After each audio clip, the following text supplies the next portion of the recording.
Bener nggak gedung 5 lantai pakai lift nggak ini? Ya.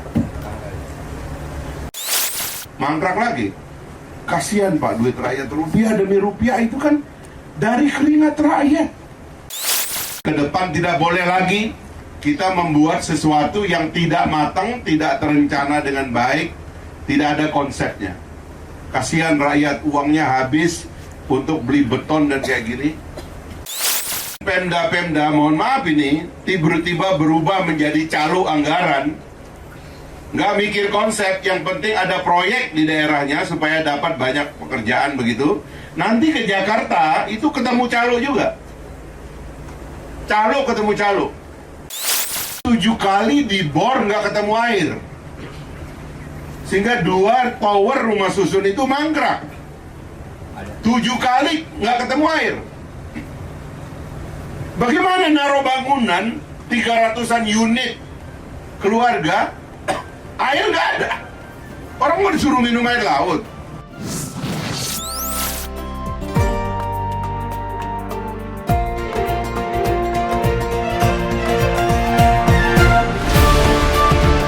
Saya terus terang setiap pulang kampung, terus naik kapal menoleh ke sebelah sini, lama saya berpikir apa itu gedung. Karena dalam pandangan saya, mungkin karena dari luar itu nggak pernah terisi dalam pandangan saya yang sekilas melihatnya dari luar. Sehingga sampai suatu hari saya berpikir, kalau saya punya kewenangan, pertama saya ingin tahu apa yang terjadi, dan tentu yang kedua, karena setiap saya di Indonesia ini setiap melihat bangunan yang dibangun oleh pemerintah mangkrak, selalu tergambar di benak saya adalah uang rakyat yang hangus. Selalu begitu. Nah, karena itulah pertama-tama saya berterima kasih hari ini atas permintaan saya kita bisa hadir di sini, paling tidak bagi pemahaman kita bersama-sama. Ya. Karena saya ingin memberitahu, kami ini kementeriannya baru berusia 2 bulan 7 hari, 2 bulan 27 hari. Maaf, 2 bulan 7 hari ya, 2 bulan 7 hari. Tentu cara kita melihat persoalan dari waktu ke waktu harus tambah baik. Karena itulah saya ingin jadikan bangunan ini sebagai satu contoh penyelesaian masalah. Pertama, itu ada 3 masalah. Setiap kita melihat ada masalah di dalam tubuh negara, itu paling tidak ada 3 hal. Ya. Ini semua nih ya, cara melihat persoalan dalam negara itu selalu begitu. Kalau ada masalah, ini 3 hal ini pasti ada masalah di situ. Pertama, pasti ada masalah pada konsepnya. Konsepnya kurang matang, konsepnya kurang dalam. Saya juga baru menemukan, ini boleh dikutip oleh teman-teman wartawan. Misalnya, konsep itu nanti kaitannya dengan perencanaan. Saya banyak sekali menemukan perencanaan yang tidak sesuai yang seharusnya. Pembangunan yang dipaksakan, pembangunan yang dititipkan, pembangunan pesanan, bukan oleh rakyat, tapi tiba-tiba dari atas, deg, kita nggak tahu caranya, tiba-tiba di situ ada bangunan. Dan sejak selesai diresmikan, tidak pernah ada peruntukan dan penggunaannya. Jadi pertama, konsepnya salah. Terkait konsepnya harus dalam kita berpikir, Bapak Ibu sekalian, sebab sebaiknya perencanaan itu datang dari bawah. Karena yang memerlukan kan dari bawah. Makanya sejak kemarin ini Pak PLT, nanti Bupati terpilih juga tolong disampaikan, Pemda itu apapun 3 kapasitas itu juga harus dimiliki. Pertama itu mesti jago konsep, jago rencana. Harus itu. Kalau kita punya konsep, konsepnya itu benar-benar berdasarkan gagasan, itu nanti ketemunya, kalau diusulkan, itu ketemunya dengan orang yang mencintai konsep dan gagasan, dan kalau dilaksanakan, insya Allah itu pasti manfaatnya besar.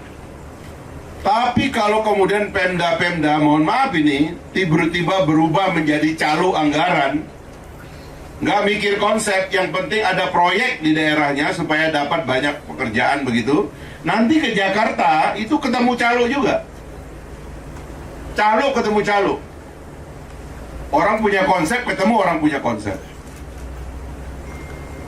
Makanya saya kalau dimintain tolong sama Pemda-Pemda dulu, saya tuh bingung ya. Kok nggak mau datang mengusulkan proyek melalui saya? Karena saya akan debat dia. Ini Anda perlukan nggak? Untuk siapa? Kenapa konsepnya begitu? Bener nggak gedung 5 lantai? Pakai lift nggak ini? Ya. Itu saya pasti debat. Itu makanya kewalahan. Selama saya jadi anggota dewan, jarang sekali yang berani ketemu saya karena saya debat. Nggak kuat debat, ketemu calo. Nah, calo gampang. Yang penting sekian persen, Pak. Itu awalnya persekongkolan anggaran. Jadi gagasannya harus kuat dulu. Ini mau diapain ini kawasan? Nah, tiba-tiba suatu hari, ya, Pak Prabowo menang sebagai presiden dan saya juga nggak tahu ya. Terakhir tiba-tiba saya diminta di Kementerian Perumahan dan Kawasan Permukiman. Sehingga saya bisa sekarang meng-approach masalahnya ini apa. Kita debat ringkas saja Pak, banyak yang nggak kenanya Pak. Kenapa Bapak mesti bikin 5 lantai? Ya. Kalau rumah nelayan, bukankah tanahnya besar? Kenapa tidak Bapak bikin rumah tapak aja? Atau paling tidak 2 lantai aja, satu keluarga. Dan konsep-konsep lainnya. Jadi yang pertama, kegagalan konsep. Itu artinya kegagalan rencana, karena nggak matang, nggak kuat.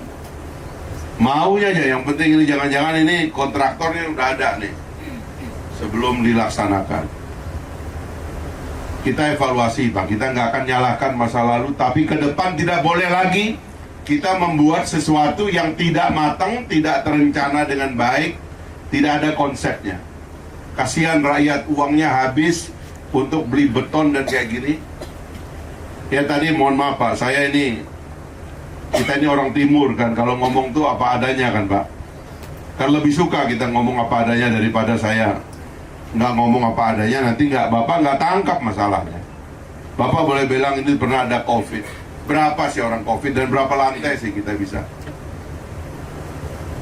Apalagi kalau nggak ada air. Kemarin saya datang, ada rumah susun di Kota Bima, sama, ini lebih parah lagi, 2 blok, hampir 300 lebih unit. Tiba-tiba dibangun di situ di pinggir pantai juga, ya. Ada alasan di situ ada banyak tempat kumuhnya. Tapi 7 kali dibor nggak ketemu air, sehingga 2 tower rumah susun itu mangkrak. 7 kali nggak ketemu air.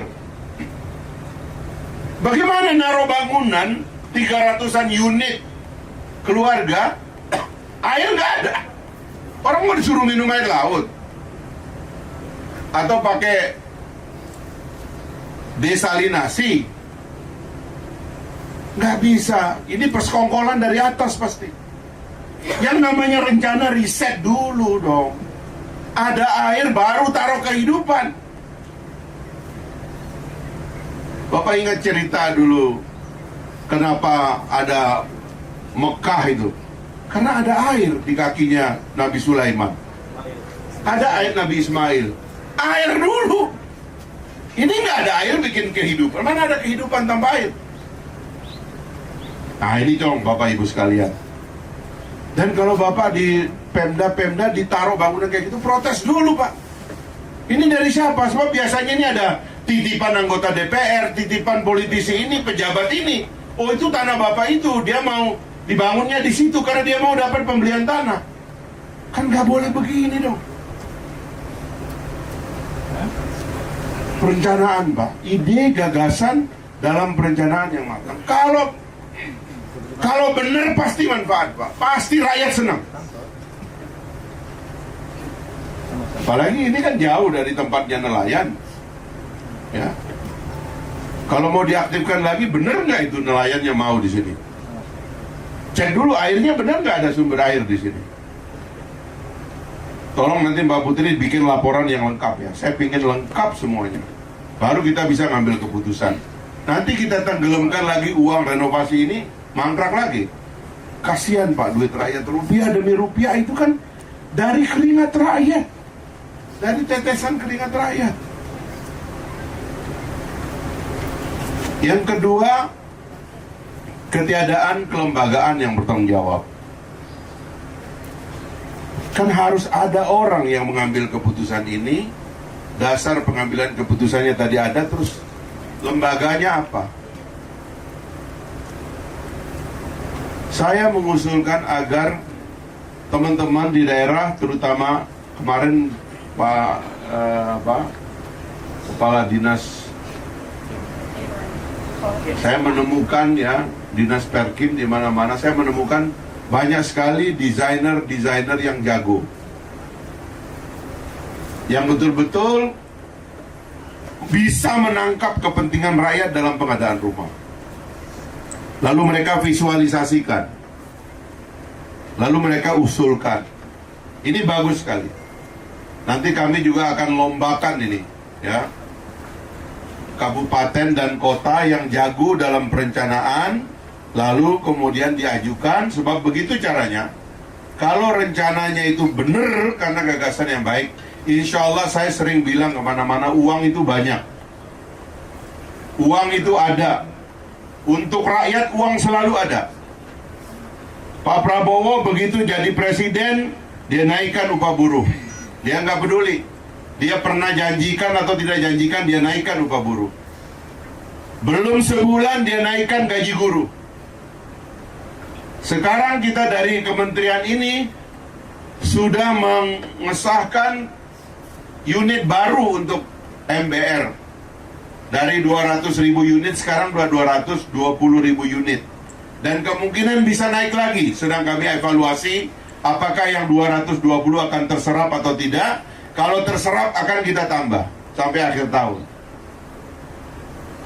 Uang ada, yang penting manfaat bagi rakyat. Kita merem kalau udah kepentingan rakyat itu. Cuman jangan salah kayak gini. Yang kedua tadi kelembagaan tadi, tolong yang bertanggung jawab. Nah yang ketiga baru kemudian orang-orang yang terlibat dalam perencanaan seperti ini. Mari kita junjung tinggi integritas kita. Jangan mau terlibat dalam pembuatan rencana yang tidak diperlukan rakyat. Bapak Ibu sekalian, kita punya nurani untuk mengatakan